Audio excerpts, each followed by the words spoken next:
देखिए, जब मीडिया अपना काम भूल जाए तो देश को धक्के खाने पड़ते हैं। और हमारे देश का मीडिया चाटुकार मीडिया हो गया है और देश की जनता तक देश के जो मुद्दे हैं उनको नहीं जाने दे रहा। तो ये हमारे देश का दुर्भाग्य है। सत्यपाल मलिक जी ने जो कहा, सरकार को उनका जवाब देना चाहिए और देश के प्रधानमंत्री को सीधा आकर के बताना चाहिए कि जो उन्होंने कहा है कि हमारी सेना को 5 हवाई जहाज़ों की आवश्यकता थी, क्यों नहीं दिए गए? 300 किलो RDX कैसे घूम रहा था?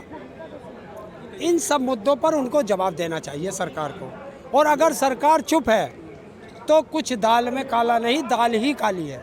अमित शाह जी लेकिन कह रहे हैं कि जो है इस मुद्दे पर पहले वो उन्हें राज्यपाल रहते हुए क्यों नहीं उन्होंने ये सवाल देखिए, अमित शाह जी को पता नहीं है, शायद अमित शाह जी पढ़े लिखे नहीं हैं, वरना वो ऐसी बात नहीं करते, या उनके अधिकारी जो उनके अंडर में काम करते हैं वो उनको बताते नहीं हैं। 14 फरवरी 2019 को हमारे 40 जवानों की शहादत हुई थी और 15 फरवरी 2019 को सत्यपाल मलिक जी ने इंडियन एक्सप्रेस को इंटरव्यू दिया था। तो अमित शाह उसे पढ़ ले, कौन कह रहा है? वो तो जब गोवा के मुख्यमंत्री थे वो तब भी बोल रहे थे, वो जब मेघालय के मुख्यमंत्री थे, वो राज्यपाल थे, वो तब भी बोल रहे थे। तो वो कभी चुप नहीं रहे, वो हर मुद्दे पर बोलते थे क्योंकि उनका इस्तीफा उनकी जेब में रहता था। चुप रहने को लिए ही तो कहा था। चुप रहने का मतलब क्या आप लोग निकाल रहे हैं? देखिए, जब देश का प्रधानमंत्री सेना की शहादत पर ये कहे गवर्नर से कि आप चुप रहे, ये दूसरा मामला है, तो देश की जनता यही पूछ रही है कि हमारे शहादत पे, जवानों की शहादत पे ये दूसरा क्या मामला है, वो बता दे प्रधानमंत्री। तो सीबीआई नोटिस क्यों भेजा गया है, क्या लगता है? सीबीआई नोटिस, वो इस नोटिस नहीं भेजा। सीबीआई ने बुलाया है कि जब ये वहाँ के गवर्नर थे तो कोई इंश्योरेंस का मामला था, अनिल अंबानी का, एक और, तो 2 फाइलें थी। और जो राम माधव है, इसने कहा था कि इसमें 150 करोड़ रुपए का मामला है।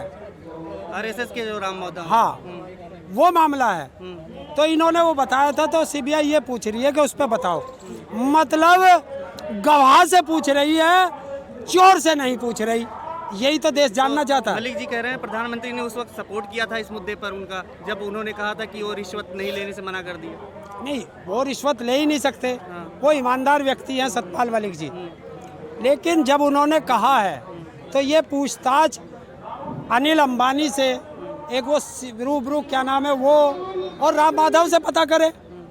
उनसे तो पूछताछ है नहीं सत्यपाल मलिक जी को, क्योंकि सत्यपाल मलिक जी ने सीधा आरोप प्रधानमंत्री पर लगाया है।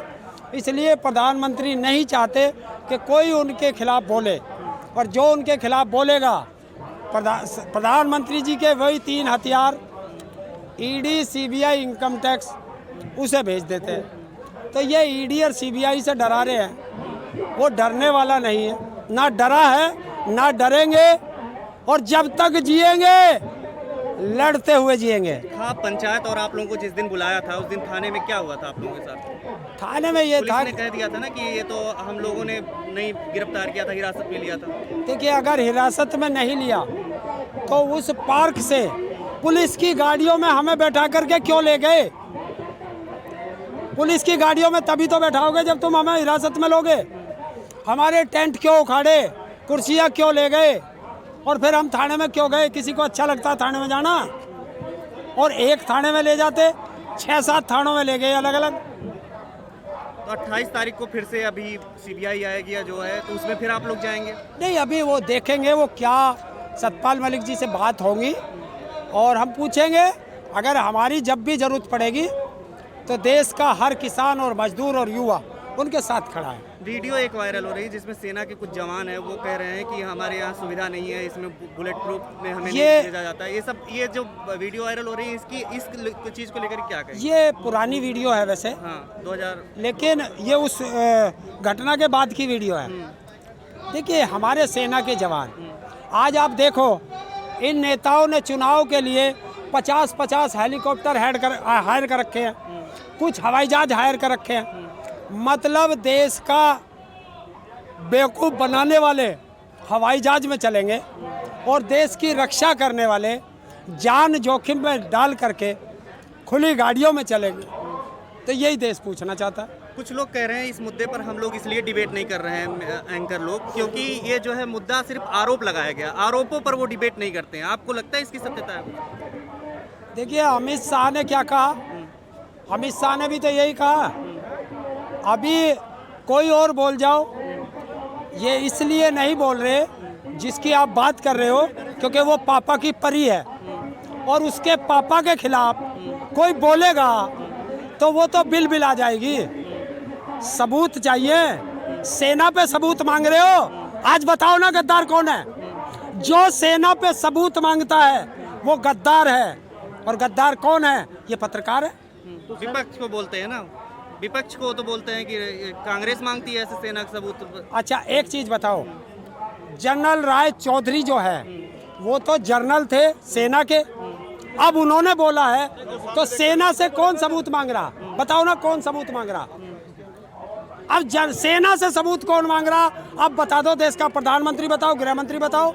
और जो उस समय हम लोगों को कह रहे थे कि हम तो कह रहे थे हमारे बेटों की शहादत कैसे हुई, ये बता दो, और वो हमें गद्दार कह रहे थे। आज बताओ ना गद्दार कौन है?